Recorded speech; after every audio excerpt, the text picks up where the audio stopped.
Okay. Excellent. How are you feeling, Carrie? I've been following your illness on Facebook. I am alive and kicking. Oh, you sound congested. Oh, well, yeah. Thanks for asking. Yeah, it's been really terrible. Yeah, it's not fun. My But it's good. husband has it. He came down with it on Sunday and tested positive on Monday. And he's just mostly been sleeping and saying things like, I went downstairs to make coffee and now I'm exhausted. My empathies. Under a mask. Not to scare anyone. I've tested multiple times and remained negative, I but think my son has it too. I'm not sure. it's everywhere. There's also a really bad cold going around right now, so at least up here there is. Yeah, I've heard about like some upper respiratory thing that clutches you for weeks and weeks. Yeah. Not fun. I got my Omicron booster today, so Good. Yeah, I had mine a couple weeks ago, and then that was a whole day of like lying around, unable to do anything. So that's why I waited for a Friday. yeah, hopefully you can like give this talk and then just go home and do whatever you want to do. It's our little mini spring break. You know, we're on the term system, so What's the thing? It's the fall break. I wish we had one of those. they're the reading days, and so we just basically have a day off of our Thursday and Friday courses so that students can catch up on reading, but a lot of them go away or go home for the weekend, so we encourage them to catch up on their reading. That's the dream. Yes, Hell, I dream that I'm going to catch up on my own reading, which never happens. same.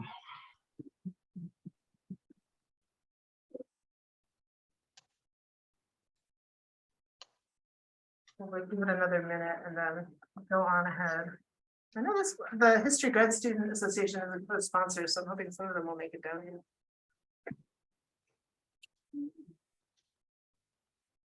What week are you all in? I want to say my students advise me that they feel like we're about halfway through, but I have not gone. I've not counted. Where are we in the semester? Eighth week. Yeah, so we're about halfway. We go right on, like final exams usually are flush up to Christmas Eve, like we technically We're done by Thanksgiving, but we do a That's 10-week term. It is because then we have basically most of December off. Oh, that's lovely. And then do you start again early in January? Yeah, like the 2nd. You're Oh, yeah. back at it, and then we go until June. So Here's the two 10-week terms from January to June gets pretty intense, but Yeah, that's welcome you all. All right, people are trickling in. I think we will get started.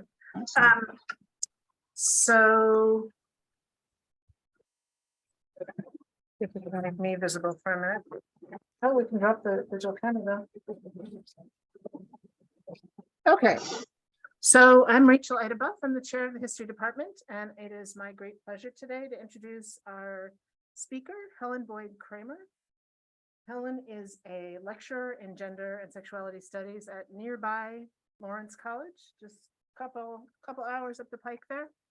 She is a renowned author, blogger, commentator. Her first book, My Husband Betty, was nominated for a Lambda Literary Award. Her second book, She's Not the Man I Married, came out in 2011. Is that wrong, Helen? Sorry. 2007. 2007, and she's currently working on a book tentatively entitled Ever After about grief and loss.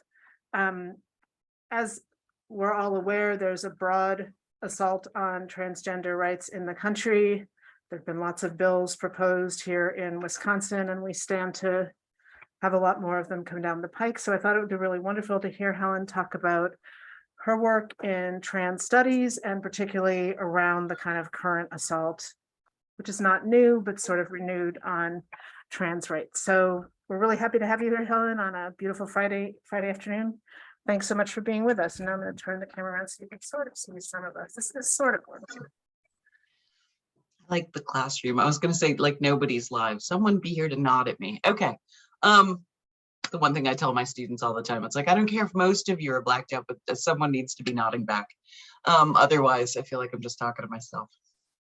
So yeah, I'm Helen Boyd. I work at Lawrence University. I've been here for about 10 years. I wrote my books that partially, well, they do a couple of things. Talk about the fact that I married somebody whose gender was not fixed, at least at first. She went on to transition. That is actually unclear in the books because they were written so long ago. She is happily working as an actor. She was on New Amsterdam on Tuesday night, her first TV role, so that was a big deal. And yes, she's gone on to do all of these things. So I always like to preface this just to say, my books are very old. The language in them, I wish I could update them. I wish I could at least provide a new preface. You know, I'm a tiny little writer. They don't always let us do things like that. But just for that premise, I think a lot of people who are in the historic moment I was in when I wrote them, still find them very useful. But for anyone who is sort of contemporary to trans language and etiquette, they are very out of date. So that disclaimer. I'm gonna start with a little story about a girl named Val, who grew up actually outside of Milwaukee. And at age 2, she started to express her gender. She was someone who has been assigned male at birth. Her parents tried, of course, to get her to play with the correct toys. It didn't work. So by the time she was school age, they actually went to the school administrators and said, hey, we've got to work something out because this is our daughter. It's not what her birth certificate says, but she's not, there's no way she's coming to school as a boy. And the administrators, it was a small school, said, okay, we'll just work it out. They made exceptions as things were done when there wasn't sort of a giant trans movement. They just kind of said, okay, we'll do all that. She went to school, she was fine through grammar and middle school. And then once high school hit, she had a rough time, eventually ended up dropping out. She later pursued medical transition, found out that she couldn't assess it in Wisconsin, and so had to travel. She ended up meeting Dr. Harry Benjamin, who is one of the people who created the standards of care for trans treatment. And the important part of this story for me is that she was born in 1920. So the idea that right now we're in this current wash of anti-trans legislation is incorrect. The reality is that all trans kids have always existed. They have, every time we've done research on trans adults, whenever you talk to trans adults who transition maybe later in life, they all knew they were trans at age 5 for one reason or another, maybe couldn't say anything about it or didn't have the language to say anything about it. My own wife's story was saying that at age 9, she ended up looking up something in the dictionary and found the word transvestite, which is a word we don't really use anymore, even though it has a kind of awesome heritage.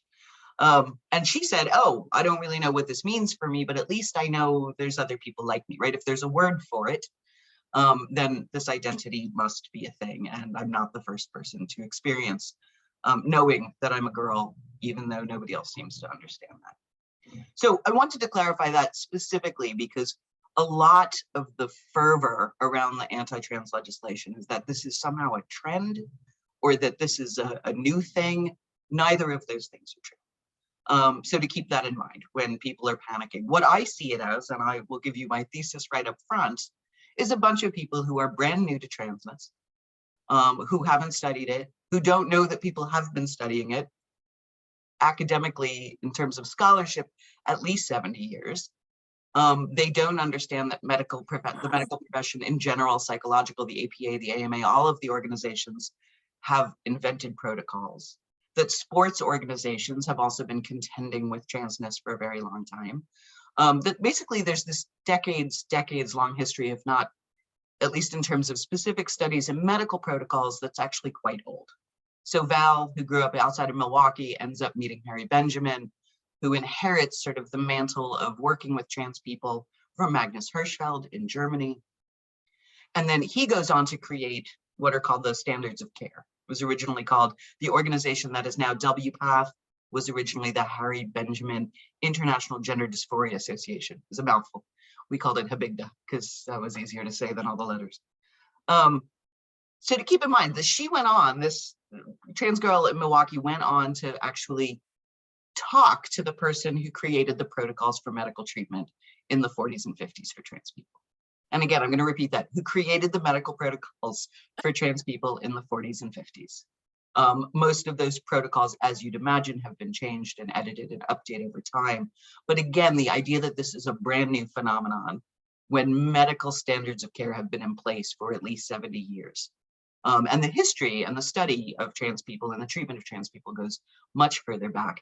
And that's all, let me contextualize, from a Western Christian lens. The reality is that transness has been recognized in other cultures, in other histories, at other times, pretty much all the way from the beginning of time, right? You have other cultures still to this day that have had names for people who are not male or female or man or woman, depending on if we're using the sex or gender, which I would argue, as much as we like to separate them in gender studies, really are kind of the same thing, right? They're both on a spectrum. They're just used in very different ways categorically. So we'll start there. I think a lot of us are feeling in terms of anti-trans legislation and why. And I think the other part of it is that people still don't quite understand trans people. I was just talking to someone the other day and they said, well, I don't really get it, but when somebody asks me to use a new pronoun for them, I just do because that seems polite, right? They're not necessarily in a position to defend trans identities. They don't necessarily know how to explain the experience of transness. Most cis people do not. Most cis people who are allied to trans people can't explain transness, or they don't know the history.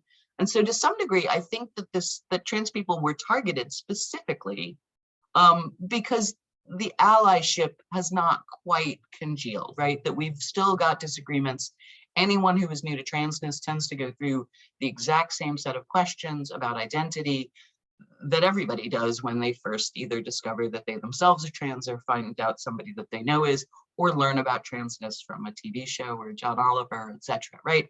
So what we see over and over again is basically a reinvention of the wheel. Instead of people actually doing the research, which there's plenty of it to read, or watching the documentaries and the shows and talking to trans people, is this kind of abstraction, right? Like, what is this? I don't understand it.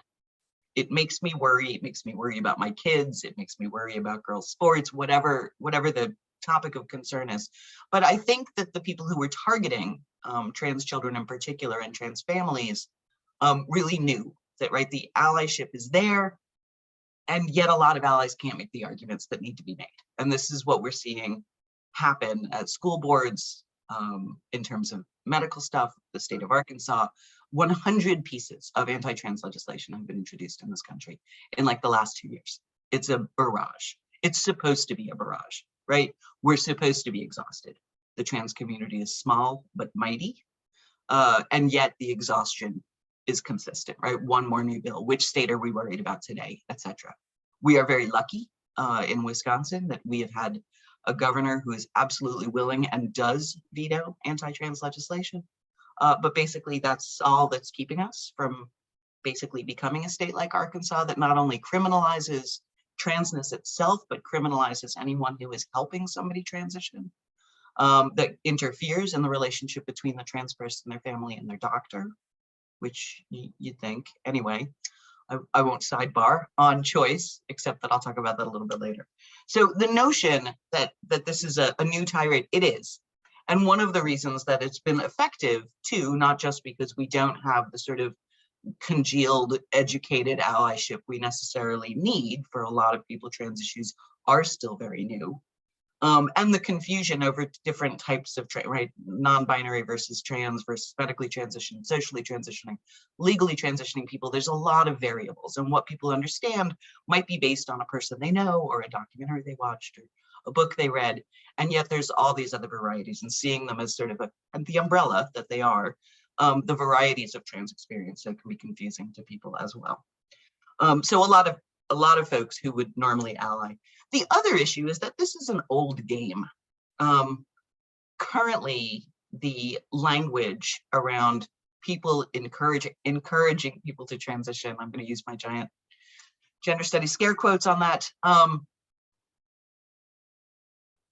is ridiculous in the sense that there has always been this idea that, right, LGBTQ people in general, not trans people specifically, if anyone remembers the rhetoric or the scary documentaries from the 50s and 60s about gay men, right? That also words like groomer were always used. This idea that older people who are from a sexually a marginalized population, whether it's based on sex or gender, are somehow out to replicate themselves by grooming young people. This is very old. For any of the people who are older than 50 in this room, you remember this stuff as a kid. It came up again during the AIDS crisis. It came up. So this is not uncommon, right? The same thing I would argue has happened when women started working, right? The terrors around gender and changes around our gender order always tend to cause a panic. The difference right now is that there's a significant number of groups who are creating bills, trying to get them passed statewide, and they are incredibly well funded.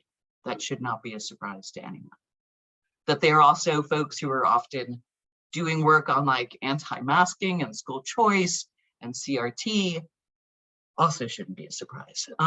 The folks, the Bradley Foundation in particular, right, who are one of the big funders of WILL, which is the group in Wisconsin that's the most active in sort of landing these court cases, has also, worked with the Koch Foundation. No one in Wisconsin is ever surprised to hear that name, the Bradley Foundation, and specifically have worked with ALEC, which basically is a right-wing bill creator. And so they were doing this. Big surprise, all of these anti-trans bills hit us in early 2021. So the election was lost and a new campaign was needed. And we see really direct correlation between that. Not that there weren't mumblings of it before, but this very concerted effort starting in early 2021 was very specific. So to keep all of that in mind, when we look at the ways that this manifests, it really depends. Again, Wisconsin, we've got a governor who's willing to veto. If other places have governors who are absolutely all for suppressing trans people, then that's what happens, right? Unless there's this, significant balance of power, all of the usual arguments, or in some cases, South Dakota's was fascinating. The governor basically went with parents' rights when he found out that there were like maybe three trans girls who were involved in playing sports and that it was a non-issue. A moment of pragmatism from a governor who just went, I don't really think this is the thing that needs a bill because there's like 3 people. So, but we've seen different versions and different outcomes and certainly different fights. The one thing I do want to backtrack on and say, even though right now in Wisconsin, and we do have we're down to 10 days, I think, before the election, that we do have the confidence of a governor. The reality is that the effect on trans youth and on trans people is still significant. So even if and when these laws don't go into place, these bills don't get passed, they don't get a hearing, whatever happens to them, the news about them still impacts trans health, trans wellness, trans joy, for lack of a better term. The notion that this sort of doesn't have an effect because we have a governor who will veto is not the case. My wife has been transitioned for a very long time, very happily, very confidently, still has days where the news hits her like a ton of bricks. Like, why are they still going after us? Together, we've been doing work on trans stuff for like 20 years.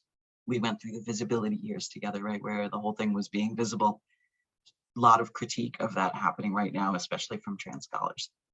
But it seemed like it was going to work out. So when we see these specific kinds of laws, keep that in mind. I think for a lot of cis people who are allied to the trans community or interested in the movement as well, there tends to be a little bit of like, oh, well, it can't pass because years, right? We have a governor.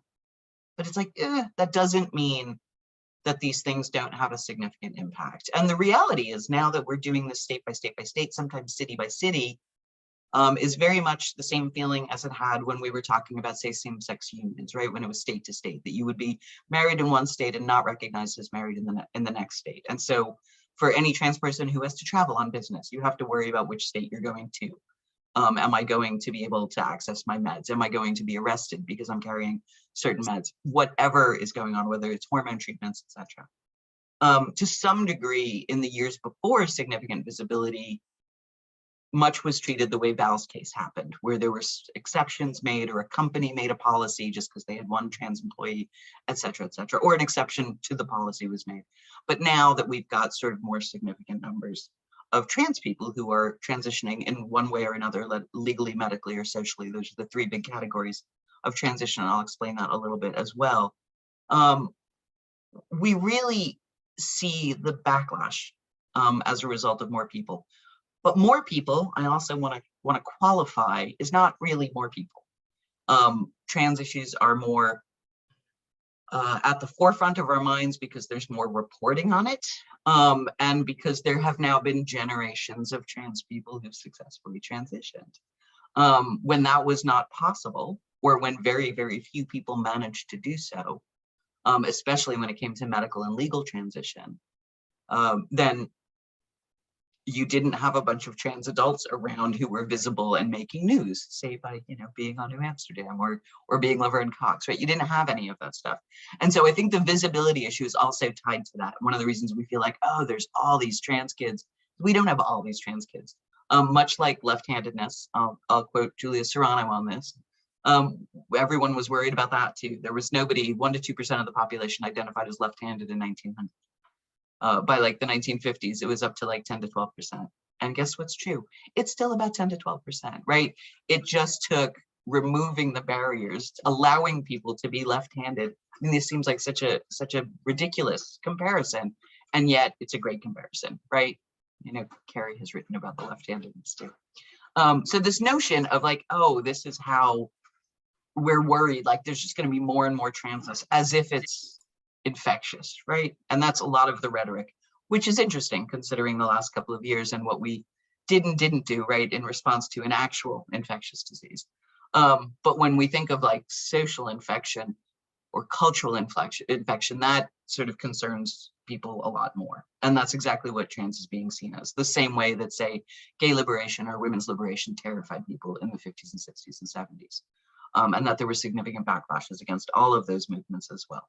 So I always say that just to kind of put that in context. I don't think this moment in terms of trans backlash is a new phenomenon, even if the content or the subject is different than it's been before. But we've also seen very specific versions of this directed at gay men and at women, cis women, arguably. One of the other issues is that there are still divisions in the LGBTQ community. So we do still have gay activists who really don't seem to understand transness and speak out against it. I've never really understood that concept. Sidebar there too. The notion of like being against transness, like it's like being against the weather. Like it's a thing that has always existed. You can't really be against it. You can be against certain kinds of legislation, certain kinds of access to medical protocols, but you can't be against transness that exists. And one of the pieces of logic, and reading some of the will documents in particular, which are fascinating, horrifying, but fascinating, is that the argument is basically being trans is hard. So there's this whole note of concern in the way that these are being expressed, right? Being trans is hard, so therefore we don't want people to be trans. But of course, it's circular logic, right? None of it makes any sense. And yet that's the premise. So there's also language that's based on care, the concern for trans kids that sort of takes into account suicidal risks, et cetera, the higher risks experienced by Black trans kids in particular is much higher than the rest of the population. Intersectional, like there's a sophisticated argument going on here, except that it's completely circular and doesn't make any sense. Because if you cared about how difficult life is for trans people, then you would fix the culture that's making it so difficult instead of actually making it harder. So trying to legislate who can be trans or what they can access, depending on what they want or need,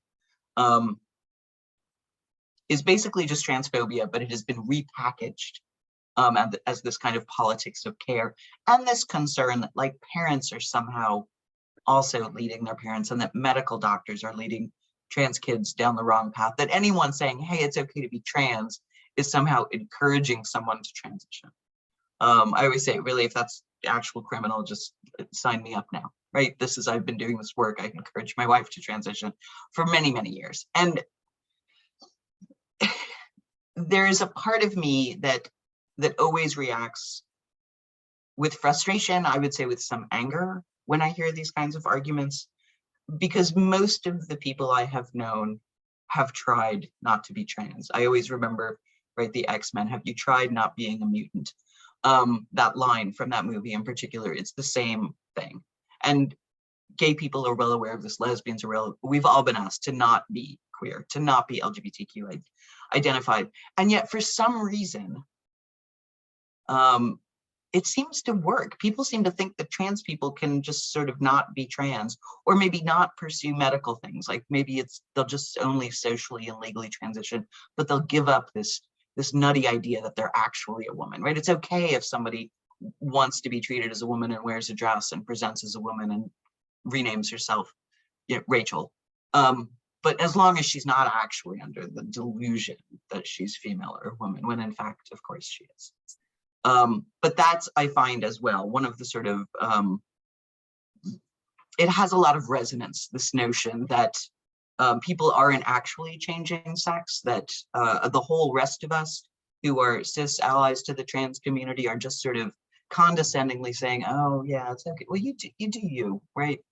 You do whatever you need to do to make yourself comfortable, but that we also don't actually believe people are changing sex or gender, when in fact, that's exactly what they're doing. And so the idea of saying, okay, well, maybe let's encourage people to not transition in medical ways, which is really what we're seeing. But then we get to the sports bills, and the sports bills are entirely because the kids that age are not medically transitioning. They're just expressing their gender and socially transitioning. That sports bills, especially directed at very young people, are completely just based in transphobia. So they just don't want the trans kids there. One of the questions I always ask friends occasionally, I'm that person, right, from high school, everybody calls when they have a sudden go, I have a question about transness. And every once in a while I say, like, I had one friend who was like very concerned because his daughter's in sports and what about the trans thing? And I said, you know, are any of the people around you who are expressing concern about this, have they ever advocated for girls or women's sports before, like now? Have they ever said anything about empowering girls to play sports before, like a half an hour ago, chronologically? And the reality is, of course they haven't. Most of the people who've been trying to support girls and women's sports have been doing so for many years with very little recognition, even despite Title IX, right? The WNBA, the soccer players getting paid less. Like we know the traditions, feminists know exactly. But the reality is the people who are right now talking about girls and women in sports have never cared at all about girls and women in sports. So I'd like to clarify that in particular, because I find that sometimes that is a sticking point, in particular for my feminist friends, where there is concern for girls and women's sports. But the reality is you're being joined, much as the bathroom arguments that we did, I don't know, was that 4 or 5 years ago? The height of the bathroom arguments, the concern as well about trans people being a threat in bathrooms, when in fact, of course, trans people are threatened in bathrooms. And so the way that we see the reversals of these ideas, how many trans girls are involved in sports as kids in high school, etc., is also still tiny, and who's winning also tiny numbers. And so it's the terrible concern that I hear from like dads I know is like, really, have you ever cared about this before? But they haven't. So I would always check those sources as well. And again, for feminists to kind of separate out the struggle for women's equality, I am deeply pro-trans because I am a feminist, but I find that a lot of feminists I talk to are still asking questions about what it means to be a trans ally, what it means to be trans inclusive as a feminist, because that's the other reason I would argue that this anti-trans backlash is working to some degree, that a lot of feminists I know, not most, it's a small but very vocal minority, and growing larger, arguably, which is terrifying, have really become transphobic somehow and see that as one of their feminist concerns, that trans women and trans girls are taking opportunities away from women and girls. Now, if I remove the trans from that, I'm saying women and girls are taking opportunities away from women and girls. The statement doesn't even make sense, right? But that means you have to acknowledge trans women and girls as women and girls. Really, really, really frustrating to see. Carrie comment, okay. Yeah. Oh, that's a long comment. I'm gonna pause for a quick second. You're such a great writer. So the notion of you know, how it is that feminists as well, that's a whole other lecture for a whole other day. But I will comment on that fact precisely because I'm seeing an increase in the how many. Honestly, there was just a giant fight on my genders and women's studies list about this, that transphobic feminist voices, and I hate to even use the word feminist because I don't think transphobia and feminism have anything to do with each other whatsoever. But the way that I've always seen it is that transness is another form of gender discrimination, right? And if we see it that way, and if we see issues of like bodily autonomy, which again, I said I was going to mention choice, and there it is. The right to use birth control or have an abortion, right, has always been part of the feminist struggle. And the reality is that the ability to take hormones and change the shape or look of your body has also always been a feminist issue. So these things should have always been a hand in glove. And yet, for whatever reason, some very hateful feminists who actually are quite loud have done that. Okay, now I'm going to pause for a second and actually read here's comment. Thank you. And if anyone else has questions, feel free to pop your hand up while I check. So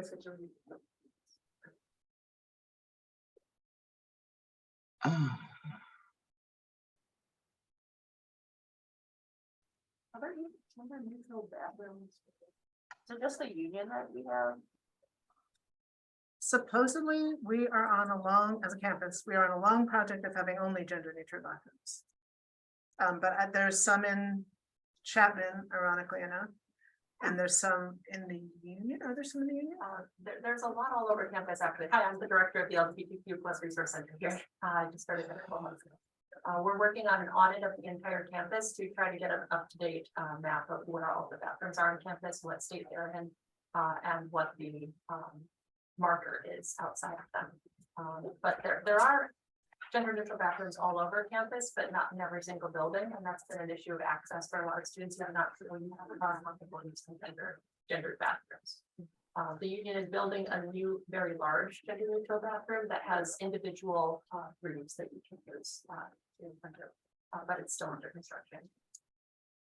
I mean, it's interesting to me only because I think that everybody prefers single-use unisex bathrooms anyway, and I think we should just build a lot more of those, but that's another issue altogether. Lawrence, we're now at about half of our bathrooms are gender neutral, and we have to have them, was passed with the Lawrence student constitution, that there has to be gender neutral bathrooms, at least in each building, including the dorms and the academic buildings. So, but we are obviously much smaller. So, and it was really student effort that led it.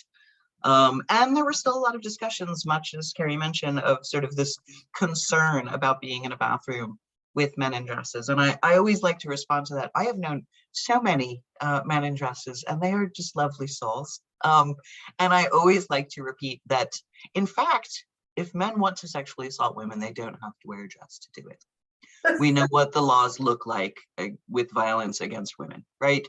We know how often they're prosecuted. We know how often there are actual terms set or punishments that happen. So yes, as much as everybody, of course, wants to prevent violence against other people, the reality is trans people have a far more significant risk of violence in bathrooms. And that, in fact, well-traversed bathrooms provide more safety and not less. So gender neutral bathrooms actually encourage more traffic, which means more eyes, which means more people, which is generally safer for everybody. These were the arguments we had to have here as well. But yeah, so that's in the air, and I would say that's part of it. And then as well, I would argue one of the reasons that these bills are working to whatever degree that they are is because we do, I would say, twofold. One, there's a lot of people who are like, yeah, I'm cool with trans people, but I don't know anything about it and I can't explain it to you, right? And then as well, a whole bunch of people who don't understand that the definitions of gender and sex and social constructions of gender, they don't know any of that language in the first place, that the definitions of gender. I was just talking to someone the other day and I was like, why don't we believe people with expertise in general anymore, right? The people who work on the standards of care for medical transition have been studying this again for 70 years at least. The people who study gender and sexual diversity have been doing that for hundreds of years, arguably, but at least in the current configuration for the last 50. That there is expertise in this topic is often not respected.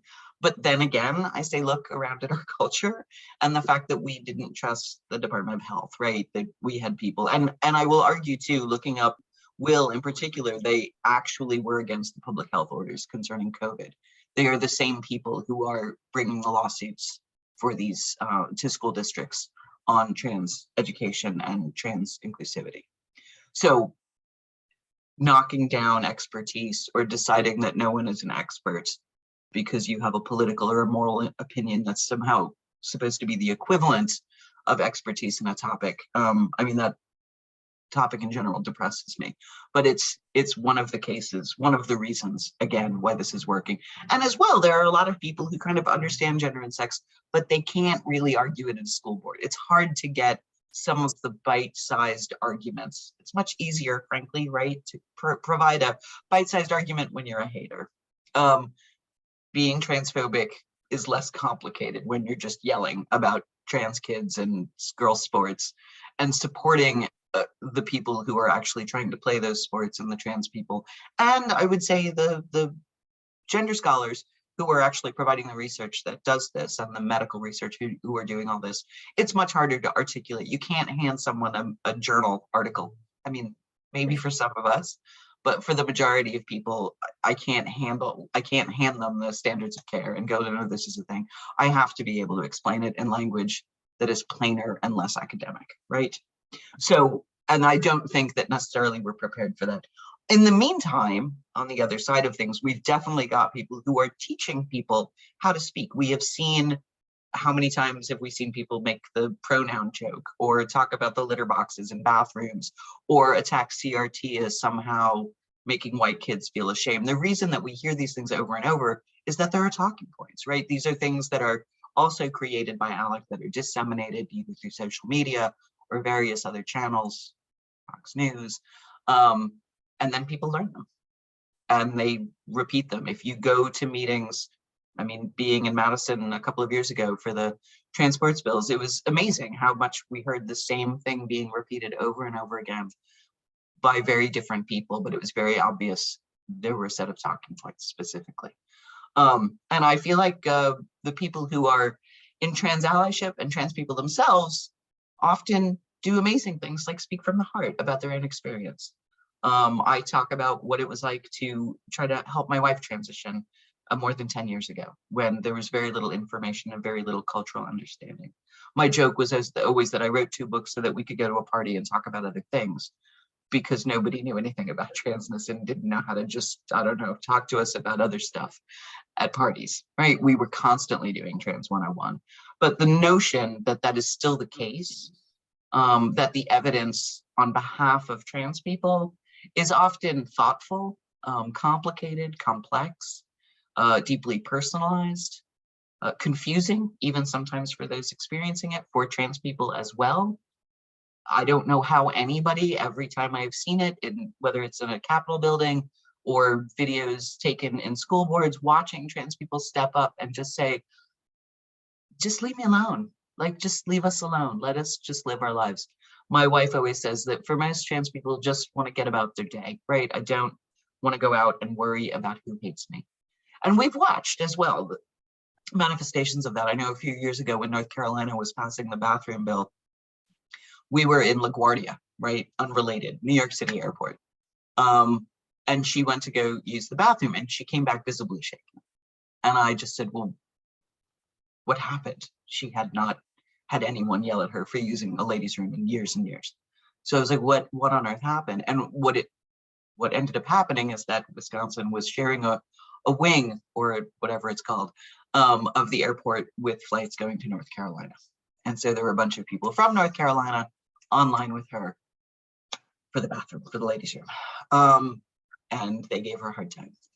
No one actually said anything, just dirty looks and, you know, comments made amongst or between people around her. She ended up going to a different part of the bathroom, different part of the airport to pee.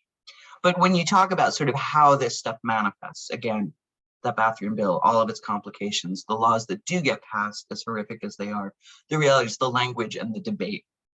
And again, for all of us who identify as somewhere like the I forget which letters I'm using, LGQBs, right, of the longer, or the IAs, the notion that this stuff doesn't affect us too, that we know when there are attacks on trans people, there are going to be other things coming. Because as we all know, even from watching jobs happen, it's like, yes, of course it's about abortion right now, but contraception's next up. And we know that. I think everybody knows that. And the same thing I would say, attacks on trans kids means also same-sex marriage, I think will be, hopefully not, but you know, in my less optimistic moments, I think they are coming for all of us. And the notion that we need to actually fight these bills in order to get the discourse back. Now, optimistically, I will say I teach young people. This is all frustrating to them. I think most of the people I work with, granted, I teach gender studies, so yes, self-selecting group in certain ways, but I also teach our first year studies class. And I remember even in the early days of teaching here that I would feel cautious about coming out in the classroom in the early days of teaching, and usually by the end of term. Now I can do it on the first day of classes and nobody cares, you know, nobody cares. Students just are not hung up about their professors, their friends, whatever, being either gendery, either being trans, being non-binary, and in fact the numbers, of course, I don't know what your numbers are there, but our numbers in particular are getting higher and higher. The numbers of non-binary students in particular, bigger percentage every year, and we're still getting people trained on using they them pronouns. So I'm trying to think if there's anything that I wanted to say that I didn't get to yet. I'm trying to check time. Okay. I'm going to pause for a second, and while I look through my notes, I'm wondering if there are questions.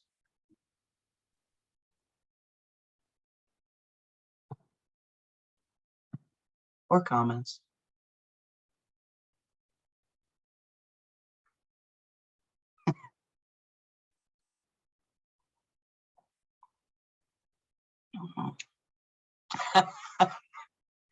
That's funny.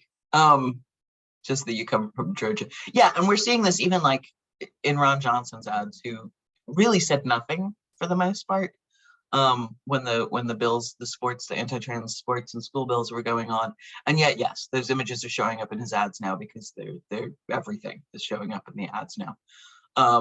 I have to say I miss being in New York for an election season where nobody really says anything. And there's not a bunch of attack ads on TV all the time. Wisconsin, I don't, being in a swing state is definitely a very different experience for an election. And I'm still not quite used to it at the moment, especially like every time I look at anything on YouTube, I get a Barnes attack ad. So yes, it's exhausting. But the reality is, you know, Johnson alone, but others in the state as well. I actually just got a letter to the editor published on this issue of Evers's veto. And one of the things that concerns me outside of that is that we're not going to maintain our veto-proof assembly. And so getting people to pay attention to down ballot races is also very, very important, because the only reason that Evers's veto works is that the assembly can't override it, because once and if they can, then all these bills get passed, which will be horrifying. And I think for a lot of us in this situation, it becomes, can I even stay here? What do I do? And I think Wisconsin has seen enough brain drain after Walker and Act 10 and all that stuff. Will also supported the demolition of Act 10. That's not a surprise to anyone either. So I can be a little political. I'm speaking as myself, but not from our university. So what are some things that university faculty and staff can do to support transgender people at this point? well, I always start with the pedagogy, first of all, right? And syllabi creation. I think that more people need to include examples of trans people in what they teach. We were just having this conversation at a mini faculty meeting of about 12 people, where it was like, well, how do I do this if I teach biology? And I was like, in biology? It's like I can find you a million articles. But yeah, add it to your syllabus. You can't necessarily do it, again, talking about politics per se. I always say I don't mention Democrats or Republicans. I mention Will, and I mention Alec, and I mention Johnson, right? Which is not actually the same thing. I'm threading a needle there pretty carefully, but the notion of being able to teach trans lives in some way, or add recognition. I would say most campuses recognize Transgender Day of Remembrance. I would absolutely love to see more people celebrating Trans Day of Visibility, even though that also concept is under a lot of very heavy fire right now. But the notion of celebrating trans lives and celebrating the accomplishments of trans people, I think that's one thing that faculty can certainly do. And of course, anything, you know, pushes for more gender neutral bathrooms, pushes for inclusion in terms of health insurance. There's a lot of, I think, the issues-based stuff that you can do without actually having to worry about being partisan. I mean, it is partisan, but if you don't talk about that part of it, then certainly. And this is another issue is, again, I think there are a lot of people who vote Dem who don't know how to make this argument in terms of trans people and are very uncomfortable with it too. So there's a reason it's working. Well, I guess this is sort of a comment, but I'd like to think with you about it. I think a lot with the CRT and the anti-trans legislation about this, and you talked about this sort of like concern for the child. Here in this culture where we're like, you know, we're cutting benefits, we're slashing schools, we're incredibly hostile to actual children. It's kind of like the right to life movement that loves the unborn, but like, you know, doesn't have any time for the born. Yeah. And I'm just really interested in this discourse of like the needing to protect our children from injury. Like, you know, God forbid a white child has a moment of shame, which is not how most of us teach, but, you know, maybe it happens sometimes. God forbid, you know, a young woman has to think about gender in light of a classmate. Like this discourse about caring for the young, which is so anathema to how our culture actually functions. I wonder if you could just talk about that a little, because I'm really stuck on that. I mean, and you think about the fact that it's like, oh, we want to protect the young from, you know, experiencing shame when being taught about slavery or racism. And I'm like, isn't this the crowd that called us all snowflakes? Like, is that the goal here? Are the kids snowflakes that they can't be exposed? Kids know their own gender at age 2, whether they're cis or trans, they often know. And so the notion, sorry, loud lawnmower, is ridiculous, right? It's like, and especially too when it comes to the arguments, and this happens certainly with gay organizing and sexuality. It was like, oh, someone's teaching, and this is in the new federal bill that got announced yesterday or the day before. This notion that teaching people sexuality, and I'm like, no one's teaching anyone sexuality. They're just trying to teach that there's different families and you can love who you love, and you know, some kids have 2 mommies, all of that kind of thing. And instead it's like, oh, sex. And if you read talking points, they're specifically using language to call that sexuality. And I'm like, I don't think most of us think about sexuality when we're thinking about people's parents in the first place, right? And the sexualization of the culture is a whole other and different and difficult issue. But I think that, yeah, the merger of these things is always about protecting the children, but it always has been. I mean, Anita Bryant's Oranges crap was, I mean, the campaign was called Save the Children, and that was specifically in response to pro-gay legislation. So it's always, I think it's always worked too, right? People worry about the innocence of children, which is a fairly modern concept in the first place, but that we worry about the innocence of children, and people worry, oh, we can't teach things before they're due. The reality is children deal with complicated topics all the time. And once again, I'm going to go back to this expertise thing. People who teach young children know how to teach them about loss, about grief, about sexuality, about confusing circumstances, about predators, about bad touch, about all of these things, right? That we have people who do this work. And so the whole idea that you can't teach it, or that, but that's not what they're saying. They're saying the kids are being indoctrinated, right, into believing all genders are okay. And, you know, for me, my response is always the idea that 2 genders is enough. I mean, there's 37 kinds of mustard. Something as deeply personally expressed as gender, you'd think we'd have more than 2 choices. I mean, capitalism, at the very least, right, should provide the argument that we should have more choices. I could say that about the political parties too, right? We need more choices, but I do have a question. Okay, 3 types of transitioning: medically, socially, and legally. For Matthew, So socially is, hi, I'm Mary and I'm going to be dressing like this and these are my pronouns, right, to your friends and family, classrooms, whatever. Legally is when you actually get your documentation changed, and that's still a very complex process depending on where you live, where you were born, who you're married to. So complicated, and still very much based on, like, my wife will never get her birth certificate changed because she was born in Wyoming and they just don't do that. So that's the legal aspect. And then the medical aspect would be the first, right, for the youngest, basically, and young kids basically socially transition for the most part. Some legally, like, do a name change, things like that. But medically, the first thing that people do is maybe hormone blockers. But the reality is young kids aren't, it's just a social transition. Sometimes has to be a legal one, depending on what the school will or won't do. We're still having complications, even at Lawrence, with sort of how do we recognize and validate preferred names, someone's accurate names when they haven't legally changed it, because there's all this back office stuff, right? Ties to financial aid and federal blah, blah, blah, where we have to keep track of their legal first name if they haven't changed it, but respecting it. So, but the medical stuff, yes, first off, some kind of either puberty blockers, certainly trans women often go on things like Avodart, certain kinds of very specific testosterone blockers. Surgery is usually the very last thing in the process for a lot of people, but depending, for young trans men, and I would say young non-binary AFAB folks, I don't like using that language, but people who don't like having the breasts that they have developed will often have that surgery, sometimes even before going on hormones. So, because hormones are complicated, we know from birth control, hormones can be complicated, and you need a whole bunch of medical clearance, where there's plenty of NB students I've met who, once they had their top surgery, were like, I don't really need to do anything else, I'm good. So just that very visible reminder, right, of womanness was the thing that was holding them back. And so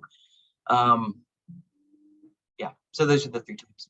And a lot of people do all three, and some people do one, two, depends on what the person's needs are and what's possible and what's accessible, I would argue, as well. If you don't have access to a lawyer, the name change stuff, and depending on where you are, it can be very expensive. It can be deep, it can put you out in public in a way, because you actually have to publish a name change when you do it in local papers. That's a legal requirement for everybody for every reason. But for a trans person, that can be complicated. So Amanda?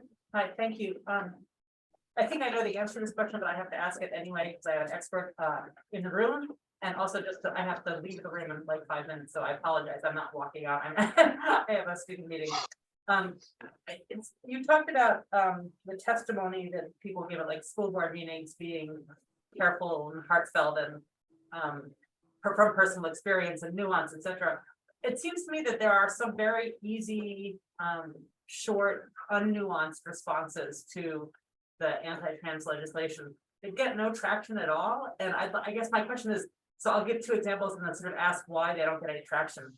Sure. For example, thinking about like the gender ideology language, and that's in the Florida bill, I think. I mean, schools administer gender ideology all the time when they insist that children call teachers Mrs., right? That's gender and sexual grooming or indoctrination right there.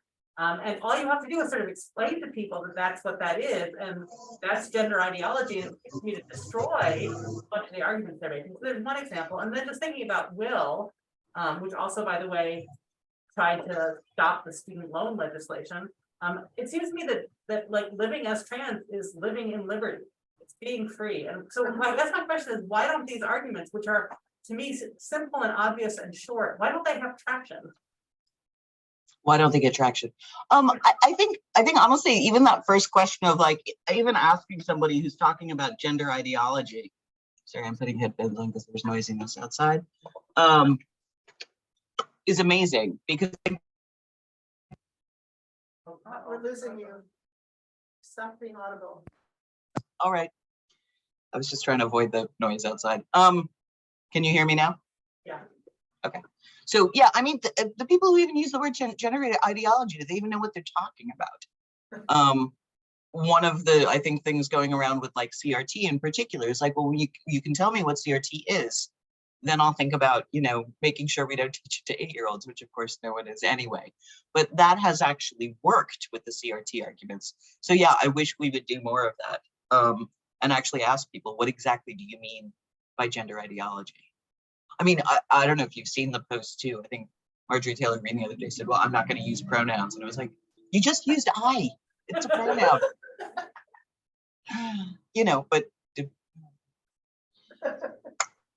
But yeah, I think that's one of the things. It's like, so no one, but this used to happen as well with like, I remember having somebody say to me, well, I'm okay, the old argument, I'm okay with gays. I wish they'd put it, someone actually said this to me, Lawrence, when I first got here.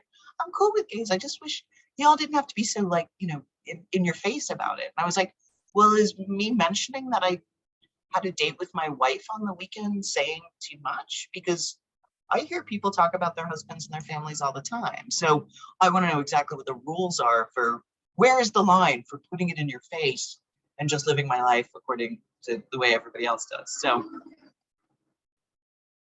yes, and yeah, I think exactly. And I don't think there's a lot of rationality happen. And that's one of the reasons why my focus is, you're not going to convince people who just hate trans people and are scared about everything, the world changing, you name it, right?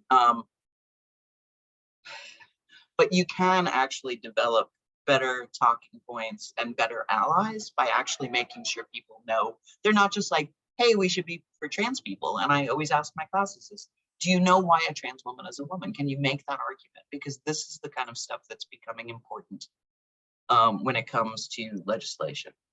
And do you know why trans women are female? More importantly, and I find that even some of the smarter folks I know who are more aware can't make that argument. And it's like, well, no, but people are changing. Like, that's why the word transsexual is what it is. It's not just a change of gender. And I think the idea of people actually changing sex makes a lot of feminists uncomfortable too. Just say, and there's still, I would say, arguably in the gay community, there's still a lot of like seeing trans women as like very extreme gay men. Never going to work that one out, even though I've been dealing with it for years, since my wife has always been in theater. And it's a pretty common idea, pretty common notion. But yeah, as a result, I think these attacks have come at this moment where, trans people and their partners and families are a very small percentage. And we need allyship, right, in order to beat this stuff back. And a lot of people just either can't make the argument. That's why I'm very thankful for recent work by Jon Stewart and John Oliver. Both of those pieces, if you haven't seen either, Jon Stewart has this argument. What's Arkansas? Yeah. Thank you. I don't know if that was a question or. Oh, good. Thank goodness.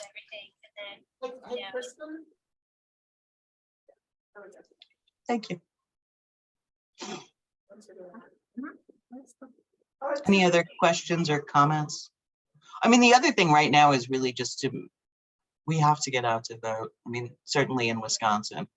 And I'm really hoping that there's significant pushback from younger people, but I'm Gen X, and every year I say to the youngs, it's like, please vote in the numbers, or there's more young people who believe that trans people exist. I mean, it's a ridiculous thing to say, but I'm using some exaggeration, because I feel like when I talk to older people, it's like they still don't necessarily get it. They know they should support trans people, right? The progressives that I know, but they still are kind of confused by the whole phenomenon often.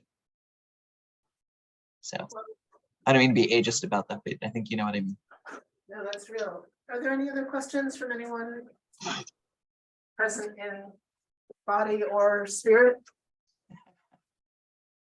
Well, thank you so much, Helen. This has been really enlightening and also entertaining, though serious.